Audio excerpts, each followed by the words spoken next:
Hey guys, we're back. It's like, nah, no, seriously. You already know that you are tuning into the Elevation podcast, and we were talking about seasonal depression, kind of get ready for the holidays, how to manage being around those family members that may have done you wrong. You know, just a lot of hot topics, and we decided to bring in some special guests. Okay, I'm sure you guys have seen them. I'm sure you guys have seen them. I will let them introduce themselves. Who wants to go first? I'll let the star go first. Oh, me. So my name is She snatched that mic. I'm Terry Goofy Jones, your favorite comedian, and this is my date. Wow. Go away. All right. And I'm Clay Gregory. I'm one of the co-founders of Mettle Labs that's having you guys, and thank you for having me.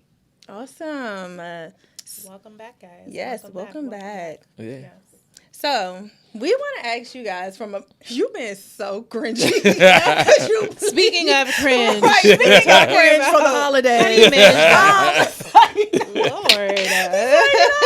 Lord, why is he so pumped? He's super He's real excited. I'm smooth excited over for him there. at this point. No. Oh my God, my cheekbones hurt laughing. I'm So we want to get a male's perspective Okay. because we kind of talked a lot, right, Christine, about like some things to do. But we want to hear from you guys as far as like seasonal depression. Got you. The Things like do's that. and don'ts around the holidays for people that are struggling with being around people they may not be super comfortable with, but they feel an obligation to go, and it's tradition. Yes. Tradition. Wow, that's interesting. So seasonal depression. So and just so that make sure that I'm clear on what we're talking about. So we're talking about naturally the season, the holidays coming up, and with those coming, that there is the possibility that there might be a shift in people's mood Right. because of the holiday. and the change in season, literally. The Change in season. season. Are we also talking about like maybe some feelings of like nostalgia, like, remembering when grandma or grandpa or daddy was still living? Yeah. Like some of that kind of going back into our old neighborhood and to our old environment. So I just want to make sure. All Yes. of that. Okay. Correct. All right. Yeah, that's a great question. I think the first thing that I think about is trying to have some degree of a plan, trying to figure out like, one, you have to be able to provide yourself grace. So what does that look like? So if I know that going back to my grandmother's house and I haven't been there for whatever reason in a while, that I know that I need to not expect too much of myself, so like, maybe setting the amount of time that I might go back, maybe having some safe words with a family member just in case, like if I start looking a little weird, that they can give me a cue that says, okay, don't go too deep in yourself or something like that. Oh, I you like know what that. that reminded me of? What? Also, people are intimidated with going around the family if they're like they're not married yet, they ain't got the kids yet, because you have to deal with those God. I annual forgot. questions, I hate right? it. When I and hate who. that. Or Yeah, if that's you a whole was thing. with somebody and you ain't with them no more, you Right. gotta go back to the It's family. like, That's what one of them happened to things. such and such? Like you Yeah. keep bringing up this person. I'm Right. still crying You in the left car. them. Like, Right. Yeah, that's another one. Yeah, that's real. Yeah. So what do we do? I'm a big fan of do what makes you happy as long as it's not harmful. You know what I'm saying? So like, if it's just sprinting through real quick, grabbing a plate, saying hi to grandma, give you a hug, grandma gonna understand. You know what I'm saying? I got to get up out of here. You feel what I'm saying? And then going somewhere where you feel safe. Because I'm not necessarily a huge holiday person, just in general. Like I don't like being around people for that long, especially when. With me personally, I got going on. I feel like it's fake love. Like, I don't like answering them questions for too long. So I do what I need to do, and I that's all they wanna talk Yeah, about. right. That's It's all like, they wanna it's talk like, about. I was me before this, so let's talk about Right. something. You weren't normal. interested Like, before. Exactly. Yeah. That part. You Yeah. wasn't Yeah. interested before. Yeah. That's a fact. So Yeah. I just whatever makes me happy is what I do, as long as it ain't harmful. Like, don't go drink yourself in the hole or nothing like that. Speaking Right. of substance, though, because substance is a huge part of like how the night could end or begin. You know, Facts. like drinking too much could like turn the whole thing upside down. You know what I mean? You're gonna see Yeah. somebody That's a flying lot across of people the on dinner holidays. They table. start with Okay. the Lit. eggnog and then it be Yeah. I'm telling it be you. It's a gone. wrap. Now It you're goes- really expressing yourself about how you feel about the situation. Right. So Yeah. you might have to look at the Thanksgiving table and see where the measurements on the bottles are, because the Yeah. bottles are already empty. There's a couple empty fifths on the table. Yeah. Yeah. yourself. Okay, That's when yeah. the uncles and the cousins and you know what I'm Right. saying? Or the aunties. It's always the auntie who got something to say. You know what I'm saying? Yeah. You only rich because you stole my man. You know, all that stuff. Right. Like, Exactly. oh man. You know, and I can imagine, like, especially if you have like multiple generations of family For that sure. are all kind of in one house, like you might really have like younger cousins or people that are so excited to see you, right, on one side, but then you have an uncle or a cousin, and it was something that happened in the He owe you past. Neither money. one of That's y'all what it was. over, and he might owe something. And so it's mega awkward with him. So you're trying to avoid going on that side of the house, but then your little cousins or whoever Yeah. is really happy. You know to what see I seen one time at a family event like this? It was a guy. It was two cousins. One cousin was dating a girl, then stopped dating, and then they started dating the other cousin. But she still came to the event. Oh wow, she is It bold. was a fight. I mean, Yeah. she is Wow. bold. It I was a wouldn't even fight want to be for- yeah. represented in that way. She didn't even care though. It was Having two at the same time, right? That's embarrassing. What? hey, she kept it in the family. That's Yeah. crazy. Literally. yeah, I but can it was a say crazy literally, fight but, that year. I have a question. What about your children, right? So I'm about to be a first-time parent here very shortly. Aw. And so those people who I know historically have not been really supportive of me or who have treated me a certain way growing up, as a parent, you're a parent, do you let your kids around those same people? Because it's the holidays, do you make an exception? You want to know what's weird? The people never treat your Your kids kids how the they way they treated treated you. That's the That's so weird true. thing. Yeah. But That's a still, good your point. energy like, nah, Nah, I'm not right. Just messing in with case them you at have a all. slip Yeah. up. like- You know what Yeah. I'm saying? Yeah. No, that's real. Yeah. I think, to your point, it depends on what it is. Right. It depends on if we're talking about like them treating you bad, or did they physically do something to you as a kid bad? Because no, Right, you there are can't be levels around my to kid. it. be Right. repeated. You know what I Yeah. mean? Thank you. No, you absolutely cannot be around my child. Right. If you are a sex offender, a pedophile, Right. if you got any type of weird tendencies, no. No. You know what I Yeah. mean? But if we're talking about just a difference in like, I don't really like your personality. Yeah. Like, we don't really get along. I don't mind you being around my kids. Right. Like, it's just not that deep. I just don't like you, but my kids might like you. Right. Yeah, I Might get be that. different for them. Yeah. Yeah. I had I've- something crazy like that in my family, and it took until the person passed for the family to come together. Like anybody Yeah. to speak again. Like this person had to pass, but For I them to talk understood it about it. because where it went, where it went, it was like, how can you still even be cool? With anything going on. Yeah. Right. So Yeah. it was definitely like, Wow. So the person had to die in order. like, get out of here. Like, you know what I'm saying? And it Yeah. was, once I realized the story, and I don't want to go that, Of course. into Yeah, it, yeah, but yeah. once I realized the story, I'm like, this person has all rights, you know what I'm saying? Really to come here and start hell, but Yeah. they just kept them away. And then when a person passed, even coming back around to the person who still dealt with them, they felt a little awkward. But it was for the Exactly. kids. Like, Yeah. kids Right. didn't know their family. Like, Yeah. And that's that is ubiquitous, meaning that happens everywhere. Like if we could see the percentages of families where there is skeletons in the closet, where someone injured a person physically, emotionally, sexually, like it happens, and a lot of us and a lot of our families. It's something that has existed, and a lot of the older generation, they came from that time where it was like these things, we don't talk about it, but what that does is that's emotionally and psychologically injurious And to physically, right? to the family, like to Yeah. the people who either have gone through, who were the victims of it, or somehow were directly or indirectly impacted by Yeah, it. absolutely. And that brings me to the next thing, which we also talked about previously, but I would like to hear what you guys have to say. Why do you think we've been conditioned to not speak about these things? These traumatic events that happen in African-American households. I don't want to just narrow it down to African-American, but we're all African-American, Yeah. so, Yep. I want to keep it here. Yep. And it's based on my own experience with like people that I know and friends and things like that. This is a thing where the African-American community do not talk about things. They just don't. Traumatic events that happen in the family, we just don't have these open conversations about them. Why is that? That's a good question. And the first thing that comes to my mind is it kind of ties to our survival, the mechanisms of survival that are in us. Like we as a people who are descendants of slaves, we have demonstrated resiliency and a spirit to survive.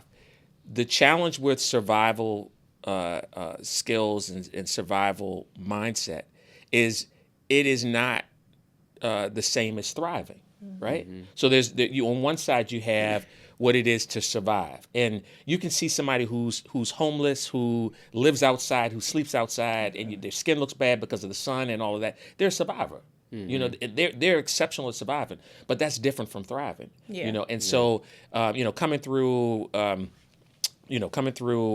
post-slavery into the Jim Crow era in those areas, you know, being able to talk about your feelings and the things that have happened to you was not necessarily needed to survive. Does that make sense? Like, I'll give you an example.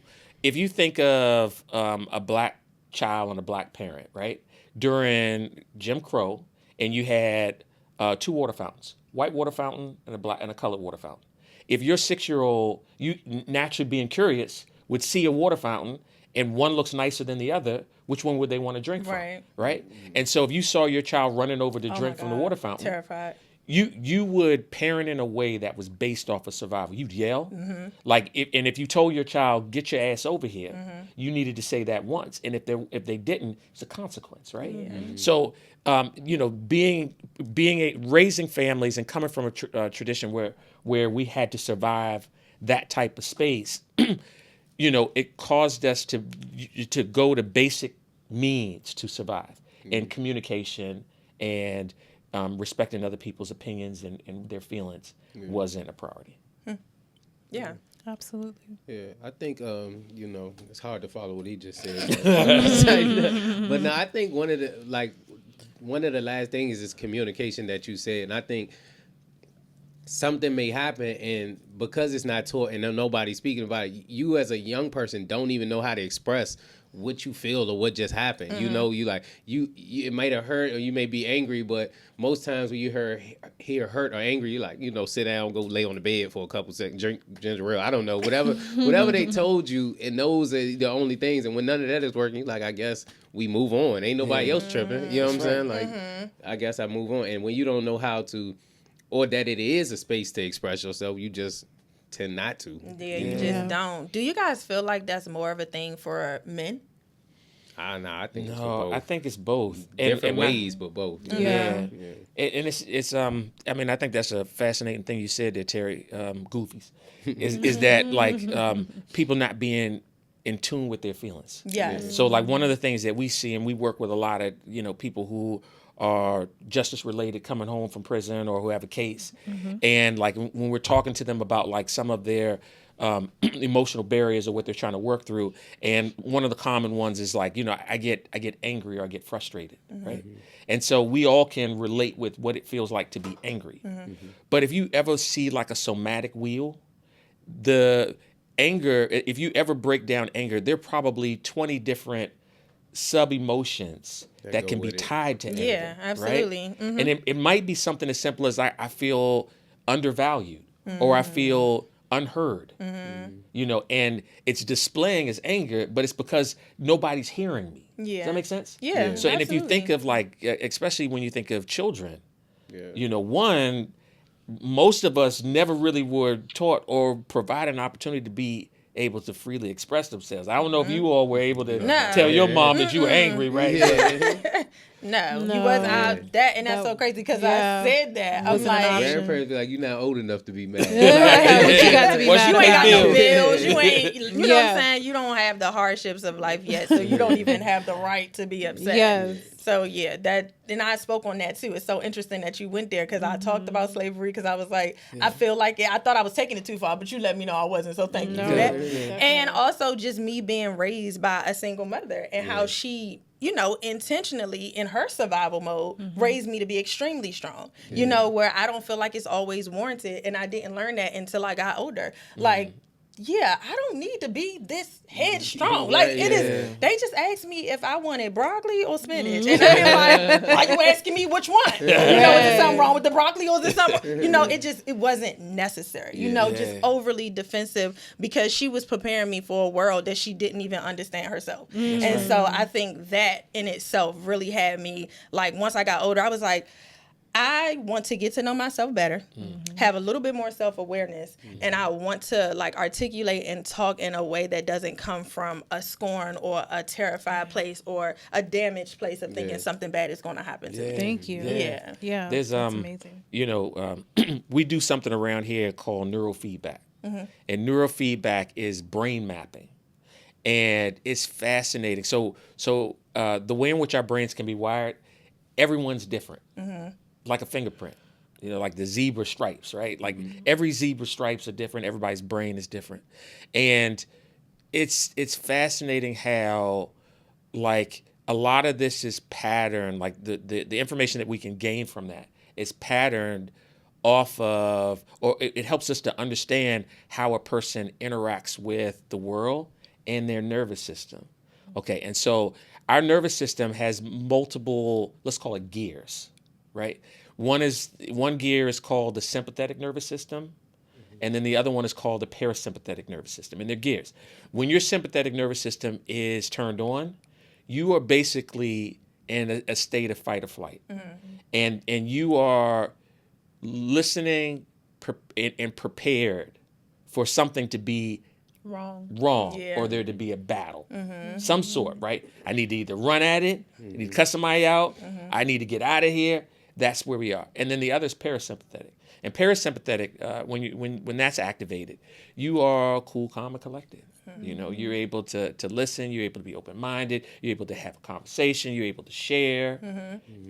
And so a lot of us have been trained to basically have that sympathetic nervous system, which is the fight or flight, turned on. Yeah. And some of us are highly triggered, and it's easy for us to get in that state, and we can't get out of it. Some people stay there. Some people stay there. That's scary. They stay there. Yeah. And so, like, what I'm hearing you say is that, like, through the process of you making the decision of, like, okay, is it broccoli or spinach? It ain't that deep, that you already started on edge a little bit. Right, I'm already on edge because now I think you did something to it. It's just not that deep. Girl, ain't nobody trying to do nothing to you. You know what I mean? It's just not that deep. And I think, me working at a nonprofit and dealing with veterans and being a supervisor, like, I needed to be level-headed for my team. Yeah. So, like, having a high-headed supervisor is never the vibe. It's never the vibes. Like, you have to calm down today. Like, oh my God, you know what I mean? So just working with the community and the population and just understanding homelessness and how, you have all this built up aggression, but your life could be so much worse. Yeah. You know what I mean? So let me ask you guys a question, because you both of you all are very successful, and naturally I follow both of you guys' careers. I'm thoroughly impressed with how you do what you do. Thank you. Okay. And I know that there are wins, and then there are times in which it's like maybe either boredom or things don't pan out the way as fast as you want them to happen, right? And so there might be some hard feelings, right? Because you guys, all of us want to continue to rise, right? Yes. But when you're waiting for it, sometimes like there's a possibility that there might be like negative mood or self-doubt, which might be similar to like seasonal depression in its own right, right? How do you all manage that for yourselves?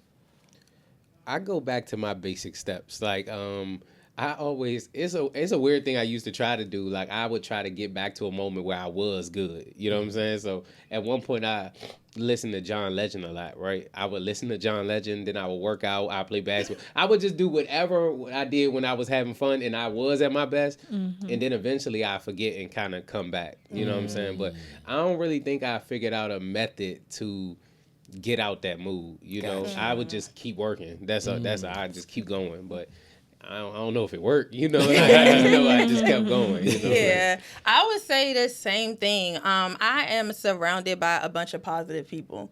I literally surround myself with people who actually believe in me.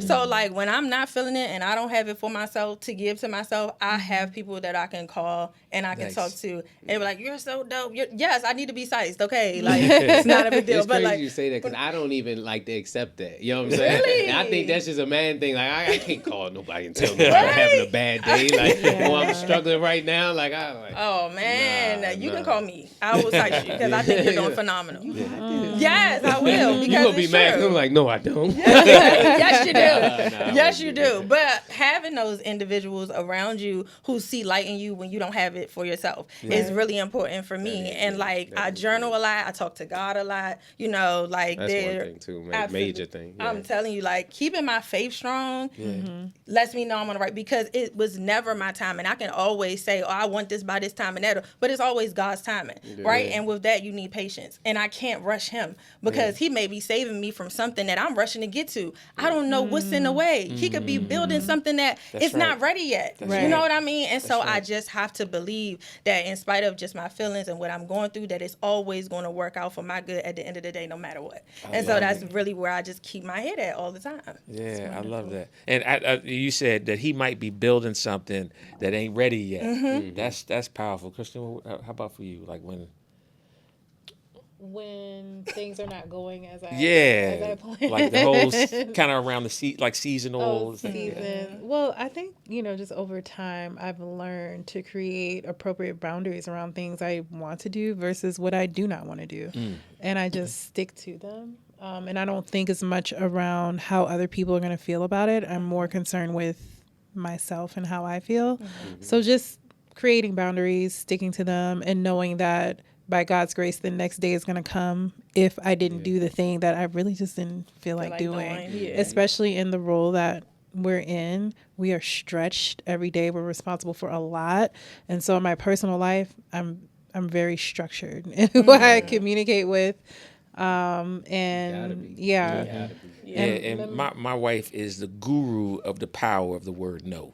They call her, she'd be like, no. I've learned though. Yeah, especially being married to someone like Clay. Crying. You have to you have to know how to say no and no again and then still no. I had to learn that though. That's the funny thing. I had to learn that. I feel bad for saying no. Don't. And I had to it's gonna be okay. Literally it's gonna be fine. It's not as hard as you think. Yeah. One thing I know, me and Lene go through this a lot. And Lene good at saying no too. I am.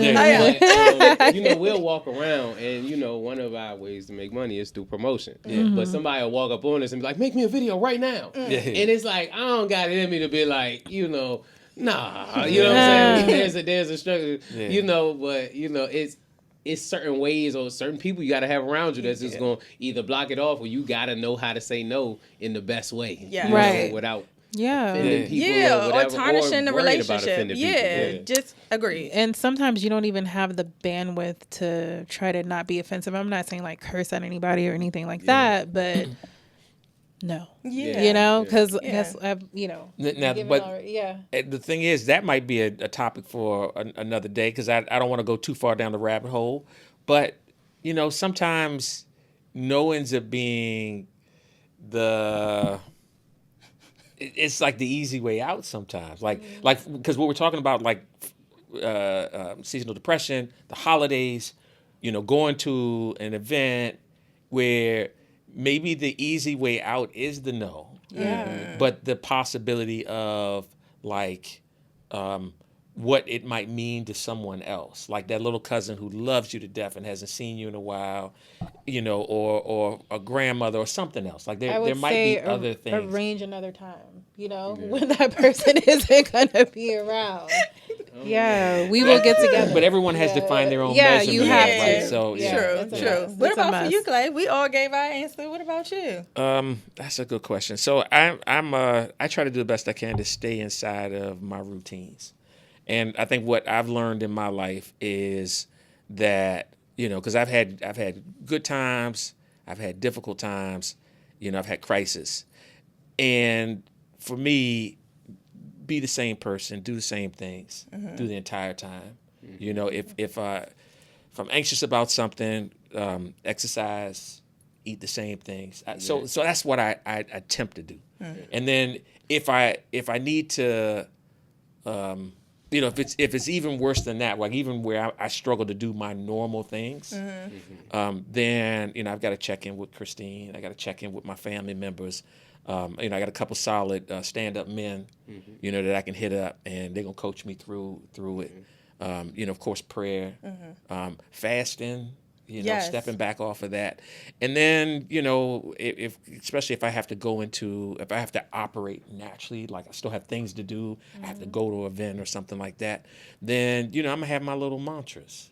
I live by my mantras. I have something I say to myself over and over and over again, and then I try to have like a plan. So it might be, okay, I'm gonna stay for the first 20 minutes, Then leave. and then while I'm here, I'm gonna say hello and try to have a small conversation with 10 people in here, you know, and I'm gonna try to keep a smile on my face. And then once I do those things, I'm gonna get the heck out of it. Yeah, it's time to go. Yeah. Absolutely. So that's I how like try that to thing with eating regular, staying next to your pattern, because I tend to, whenever I get into something, I tend to try to switch it all up right there. Like, I'm like, nah, I got to do this. And then I'm like, why am I feeling crazy? Right. Like, Yeah. Right. I had a big show one day, and I didn't even know what eggs Benedict mean. And it was like something with eggs and salmon, and it was uncooked. Yeah. And I was Yeah. throwing up all over the place. I was just trying to Yeah. do something. Yeah. You know? Trying to get a little I should've just dopamine stuck hit to real the quick. program. Yeah, so that's good. That's Yeah. good. I definitely agree with that. I should do that Nice. more. Yeah. So, do you guys have any other suggestions around how to manage seasonal depression or anything else you want to say about holidays and interacting with family members you may not be the most comfortable with, or even staying within a budget? Because, you know, it costs a lot of money to feed families. Ooh, that's a different Any one right other there. Staying in a budget. recommendations? We're going to give recommendations or some community resources around turkey giveaways and things within the next week that people can take advantage of. But anything you guys want to add to any of those pieces? I think we talked about everything. Everything that I have on my mind.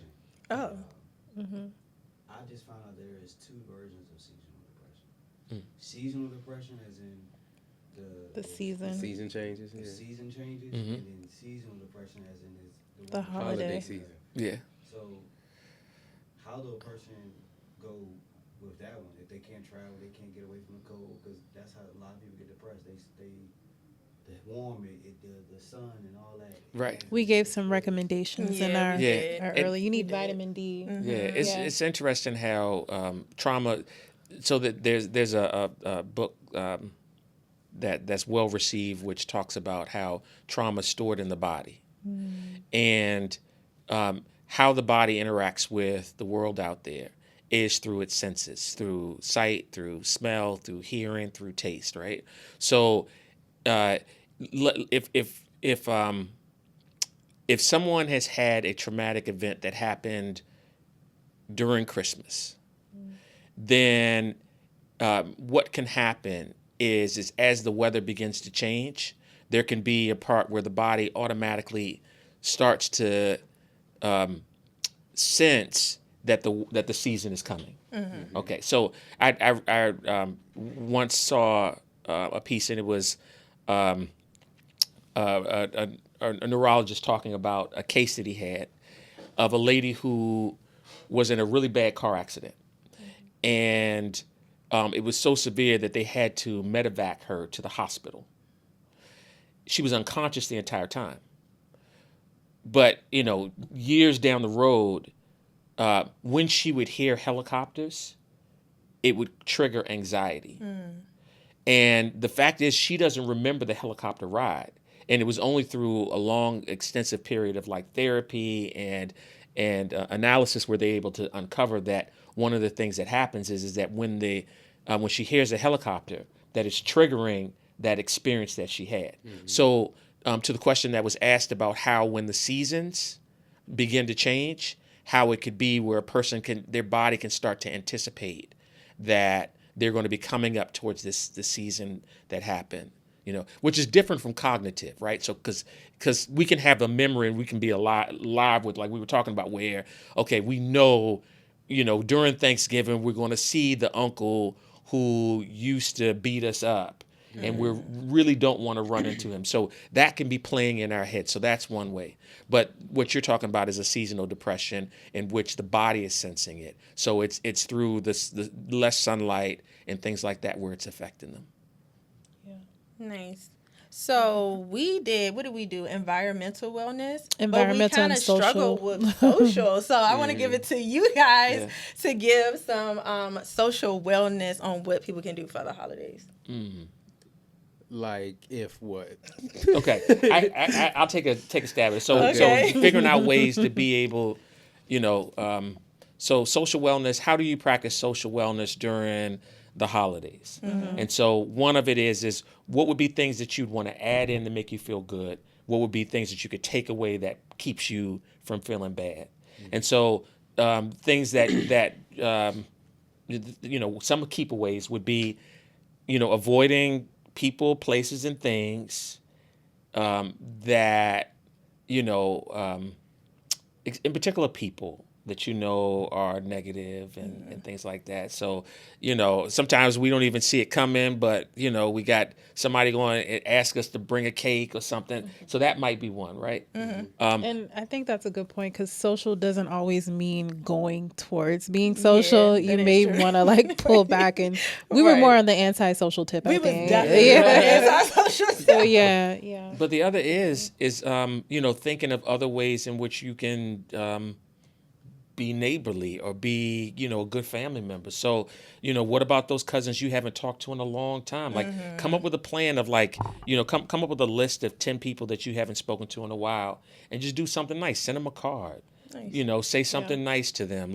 And you can actually replace some of the old people that you give them stuff and they never seem appreciative of it, and they always Debbie Downers. Yeah. You could replace them and go with somebody you haven't talked to in a while, like that old great aunt that you ain't talked to in a month of Sundays because she stutter or something. That makes me think of something. crying. It makes me. We have a family member who's since passed away, Mr. Jim Scott. Remember the Christmas letters that they would write? So this family would write a whole Christmas or New Year's letter. It's like a year in review of the family. Because for people you might not want to be around, or maybe you're skipping the holiday, you can write a beautiful note. Susie went to college this year. Wow. 6 months ago, I So you still graduated get the from update. school, and it's positive, Nice. right? Like That a is year cool. in review for your individual family or yourself is another way. I love that. Yeah. It ain't like the Go ahead, letter put it from the on movie Facebook for me. Life when the guy was locked up in the movie Life and he got the letter and Eddie Murphy was reading it to him. So it's not one of those letters, right? I there. haven't seen Life, Okay. so You ain't seen it. Man, you ain't. Christine. I haven't. I like the soundtrack though. Oh my God! So on our Maxwell. season list right there, that's our Thanksgiving. Yes, That's what our that is your I've not job. seen. Yes. Yes. Must watch. It's so funny. I really Really? think you would enjoy it. Not Seriously. like Eddie that, and no. Martin in the Right. same. I know. funny. Maybe it's like too much for me It's because Bernie Mac. I It's love so both of many them so much. amazing Yeah. Yeah. Yeah. All To do. right, you guys. Thank you Thank you guys so for much joining for being us. here. Yeah, you know what I'm saying. I hope we added a little bit of flavor and some You Pizzazz. did. Some A season. little Absolutely. razzle-dazzle, just a little Look at this one over here in razzle-dazzle. front of the camera. Yes. Look Yeah. at him. Happy to Yeah. be here. He's crazy. All right, y'all. Well, we are signing out. Yes. Peace. Have a good holiday season. Yes. Yeah, elevation, y'all.